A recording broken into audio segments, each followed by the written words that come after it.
नमस्कार दोस्तों, स्वागत है आपका हठ योग में। आज का विषय है प्राचीन हठ योग के जो प्रवर्तक भगवान शिव थे, उन्होंने कैसे शुरू किया और हठ योग का क्या मायने महत्व है। योग के आदि प्रवर्तक भगवान शिव थे, जिन्होंने नाथ संप्रदाय चलाया था। इसका एक इतिहास भी है। किसी समय आदिनाथ किसी द्वीप में स्थित थे, जहाँ पर कोई नहीं था। तो यह देखकर उन्होंने पार्वती जी को उपदेश देना शुरू किया योग पे। वहाँ पर एक मछली थी, नज़दीक ही समीप ही, वहाँ पूरा सुन रही थी उस योग को। यह सुनकर कृपालु आदिनाथ शंकर जी ने उसके ऊपर जल का सिंचन किया। प्रोक्षण करने से ही वह मत्स्येंद्र सिद्ध हो गया, यानी कि वह मनुष्य में बदल गया और रूपांतरित हो गया एक मनुष्य के वेश में, और उनका नाम गिरा मत्स्येंद्रनाथ।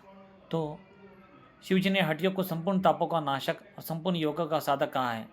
आध्यात्मिक, आदि भौतिक और आदि दैविक त्रिविध तापों से तापायमान मनुष्य के लिए हठ योग समाश्रय रूप है। इन तापों में आध्यात्मिक ताप दो प्रकार का है, शारीरिक और मानसिक। शारीरिक दुख व्याधि से होता है और मानसिक दुख काम क्रोध आदि से होता है।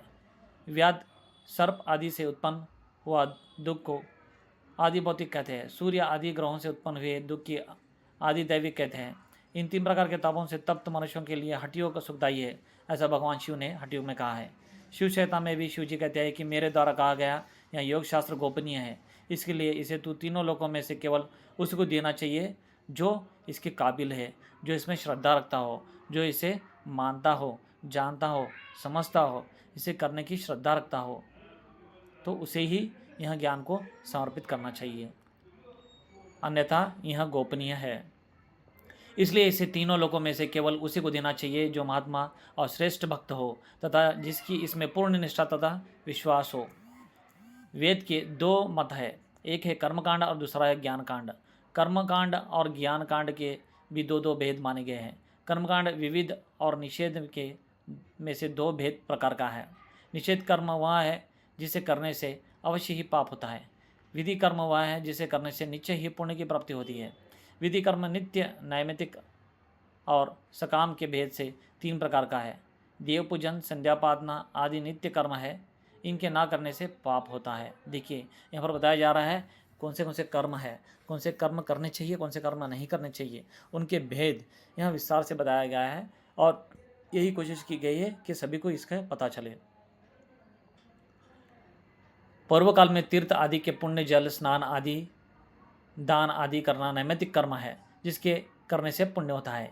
इन कर्मों के परिणाम स्वरूप दो प्रकार का फल माना गया है, एक नरक और एक सरक। नरक दोनों ही अनेक प्रकार के हैं। पुण्य कर्म करने से को स्वर्ग और पाप कर्म करने वाले को नरक की प्राप्ति होती है। यहाँ स्वर्ग निश्चय ही कर्म बंधन से युक्त है, इससे अन्यथा नहीं समझना चाहिए।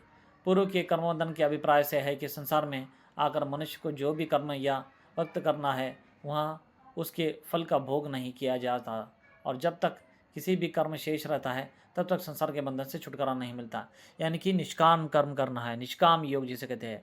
कर्म को आसक्ति रहित करना है तो ये वहाँ मुक्त होगा, तो ये वहाँ कर्मकांड में नहीं फंसेगा, तो ये वहाँ मनुष्य मरण और चरण के चक्र में नहीं फंसेगा। स्वर्ग में जीव को अनेक प्रकार से सुखों का अनुभव होता है और इन प्रकार नरक में उसे अनेक प्रकार के दुखहीन दुखों को भोगना होता है। यह कर्मों के करने से दुख की ओर और पुण्य की कर्मों से सुख की प्राप्ति होती है। इसलिए सुख की इच्छा करने वाले व्यक्ति निश्चय ही विविध प्रकार के पुण्य कर्म किया करते हैं। योगी साधक के लिए आवश्यक है कि वह कर्मकांड के महत्व को जान लेने के पश्चात पुण्य और पाप दोनों प्रकार के कर्मों को छोड़कर ज्ञान कर्म में प्रवृत्त हो जाए। श्रुति का वचन है, आत्मा च अरे द्रष्टव्य श्रोतव्य मंतव्य निधिध्यासित तिथ्यो। बृहद अरण्यक उपनिषद में चौथा, पांचवा, छठे में यहाँ बताया गया है। यानी कि वह काम करता हुआ भी काम नहीं करेगा, क्योंकि वह आसक्ति रहित से काम कर रहा है, इच्छा रहित से काम कर रहा है, इसलिए उसका काम उसे कर्मकांड में नहीं फंसाएगा, वहाँ ज्ञानवान हो जाएगा। आत्मा ही देखने योग्य है, आत्मा ही सुनने योग्य है, आत्मा ही मनन करने योग्य है तथा निधि ध्यासन के योग्य है। अतः प्रयत्नपूर्वक आत्मा का ही सेवन करना चाहिए, यही योग है। ऐसा भगवान शंकर ने शिव संहिता में भी कहा है, क्योंकि योगाभ्यास द्वारा चित्त की एकाग्रता प्राप्त होती है। चित्त की एकाग्रता होने पर ज्ञान उत्पन्न हो जाता है एवं उसी ज्ञान के जीवात्मा की मुक्ति होती है। परम योगी महादेव जी ने अपने मुखरंज से कहा है, योगहीनम कतम ज्ञानम मोक्षदम भवति ईश्वरिह। यहाँ योगीच में 18वां भाग में से लिया गया है।